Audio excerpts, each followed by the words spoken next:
Dia 31 de julho. Santo Inácio de Loyola, 1556. Santo Inácio, glorioso fundador da Companhia de Jesus e zelador incansável da glória de Deus e da salvação das almas, era de origem nobre, natural de Loyola, na Espanha. O seu nascimento, em 1491, coincidiu com a Grande Revolução Religiosa, abusivamente chamada a Grande Reforma, que teve como autores os apóstatas Lutero e Calvino.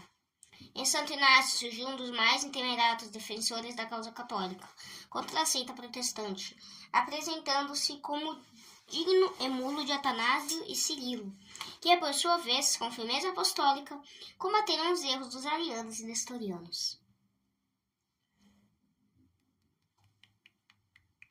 O talento de Inácio, como a elevada posição dos pais, facultaram ao menino excelente educação. Tendo alcançado a idade idônea, Inácio escolheu a carreira militar, que mais lhe coadunava com um gênio fogoso e empreendedor, e mais garantia lhe dava de colher glórias de bravura no campo da honra. Já em 1521, teve ocasião de dar provas de coragem. Achava-se Carlos V em guerra com Francisco I da França, seu competidor e figadal inimigo. A Inácio coube a defesa da cidade de Pamplona, sitiada pelos franceses. Nesta tarefa, muito fez, quanto se pode esperar de um militar experimentado e destemido. Outros foram, porém, os planos da divina providência. Ela permitiu que Inácio fosse ferido no joelho esquerdo, circunstância que o obrigou a retirar-se e desistiu das operações militares. Os franceses apoderaram-se de Pamplona. Inácio foi levado ao castelo de Loyola, onde adoeceu gravemente. Contra a esperança de todos, restabeleceu-se, e esta cura Inácio atribuiu entre os santos São Pedro, ao qual dedicava uma devoção particular. Nos dias de convalescença, pediu livros cuja leitura lhe atraísse o espírito. Havia apenas 2 livros. Um tratava da vida de Cristo e outro da vida dos santos. Livros que de nenhum modo lhe correspondiam ao gosto. Como não houvesse outro remédio,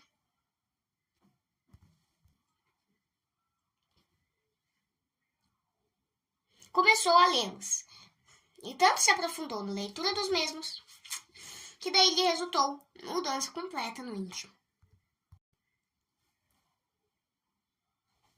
Diante do espírito lhe surgiu nítida a resolução de seguir doravante Jesus Cristo e trabalhar unicamente pela honra e glória de Deus.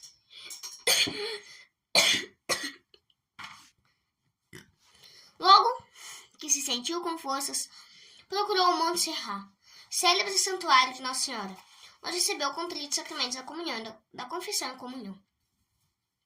Em sinal de renúncia a tudo que o ligava a este mundo e a vida passada, depois a armadura sobre o altar de Nossa Senhora e vestiu-se de roupas pobres e humildes.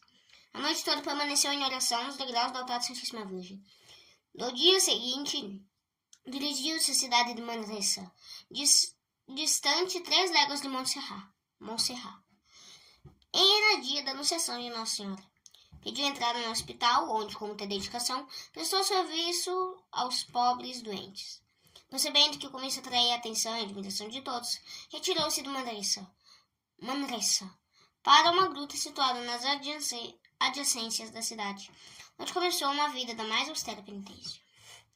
Durante a estadia na gruta de Manresa, compôs aquele livrinho admirável dos exercícios espirituais, que é geralmente considerado uma obra de inspiração divina e de utilidade como igual a muitas poucas. Terminado o retiro em Manresa, Inácio fez uma viagem à Terra Santa, com o intuito de trabalhar pela salvação das almas. Circunstâncias especiais, porém, aconselharam-lhe a voltar e começar o estudo das ciências. Na idade de 33 anos, fez o curso da língua latina no meio dos meninos da escola pública. Sem descansar, continuou os estudos, mais tarde em Paris, onde alcançou o grau de doutor. A vida de Santo Inácio durante o tempo dos estudos foi repleta de privações de toda espécie. Não só o demônio tentava com as mais cruéis e pertinazes sugestões. Em diversas ocasiões, era perseguido pelas autoridades, que ora nele enxergavam um perigoso espião, ora o tinham por sedutor da mocidade. A divina providência, porém, velava sobre o eleito e defendeu-o contra todos os inimigos. Não satisfeito com os trabalhos pessoais pela salvação das almas, concebeu a ideia de chamar para sua companhia homens animados pelos mesmos ideais. Em pouco tempo achou 9 companheiros, todos distintos pela virtude e pelo saber. Entre estes, um que se tornou o grande apóstolo das Índias, São Francisco Xavier. No ano de 1534, este pequeno grupo se reuniu na igreja de Nossa Senhora, no Montmartre,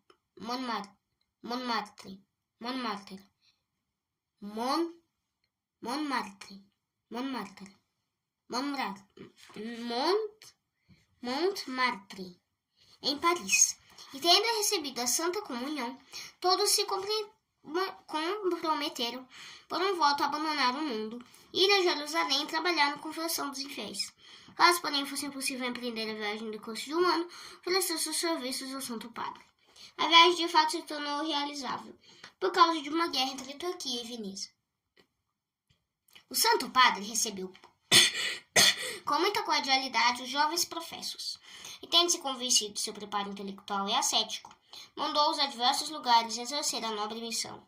Inácio ficou em Roma, onde desenvolveu uma grande atividade entre a juventude, dando-lhe a explicação da doutrina cristã, convidando principalmente as crianças a receberem frequentes vezes a Sagrada Comunhão.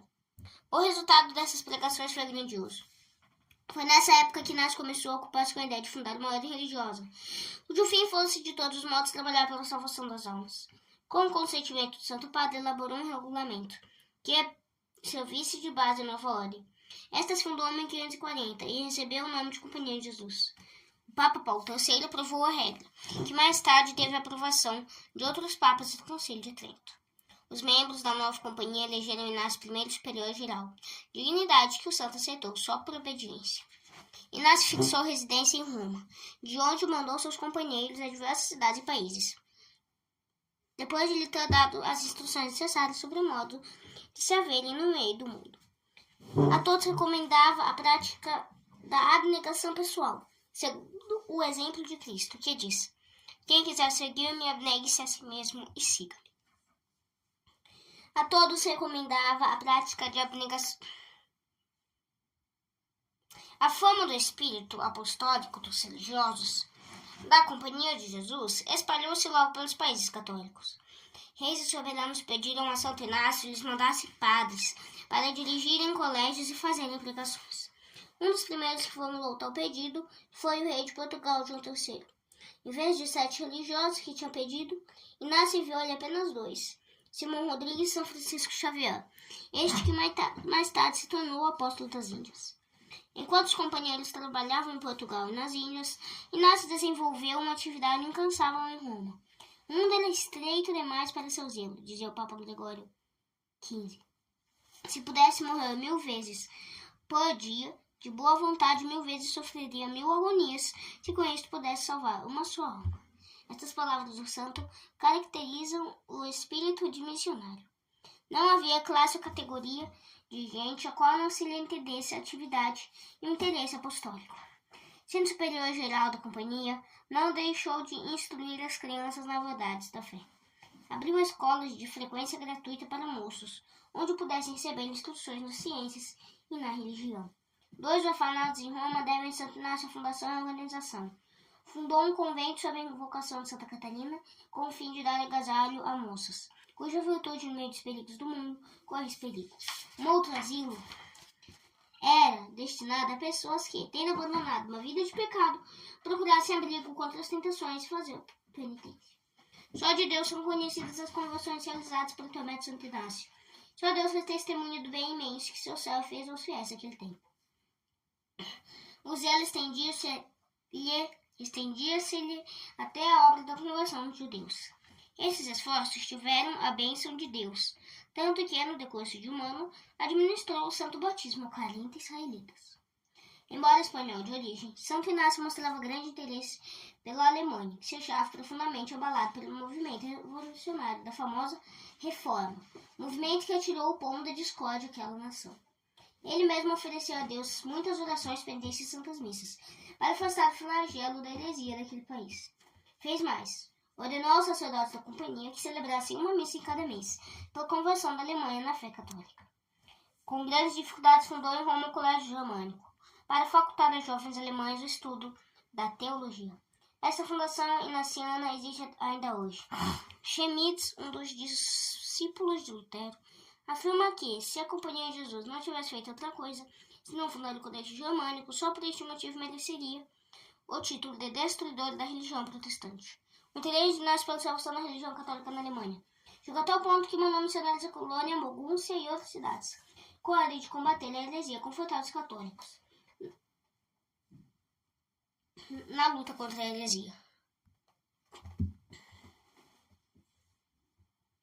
Melanchthon, amigo e auxiliar de Lutero, confessa que a atividade desses homens embaraçou muito a propaganda do novo evangelho. Com a notícia da chegada de novos missionários, impressionou-se de tal modo que exclamou: Ai, que será do novo evangelho? O mundo está cheio de jesuítas. É para admirar, pois, que a nova ordem viesse logo rodeada de inimigos? É para se admirar ainda que, mais do que qualquer outra, sofresse perseguição da mais atroz?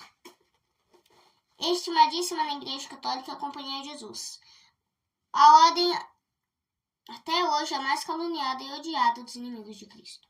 Parece que nasce de Deus uma revelação a este respeito, pois muitas vezes disse a seus filhos espirituais que a Companhia teria a aventura de ser perseguidos pelos inimigos de Cristo e sua Santa Igreja. Não podia ser de outro modo, porque Cristo disse: se a mim perseguiram, a vós perseguirão. Apesar de tudo, a nova ordem se desenvolveu extraordinariamente. Santo Inácio ainda viu seus religiosos em todas as partes do mundo. Dividida em 12 províncias, a ordem possuía mais de 100 colégios e residências. Inácio ainda teve notícia da conversão de povos inteiros à religião católica, soube dos feitos maravilhosos de São Francisco Xavier nas Índias e do martírio de vários jesuítas que sacrificaram uma vida em defesa da doutrina que pregavam. Sobeja os motivos tinha para reconhecer na sua fundação a obra de Deus, e esta convicção era uma das maiores satisfações do santo homem.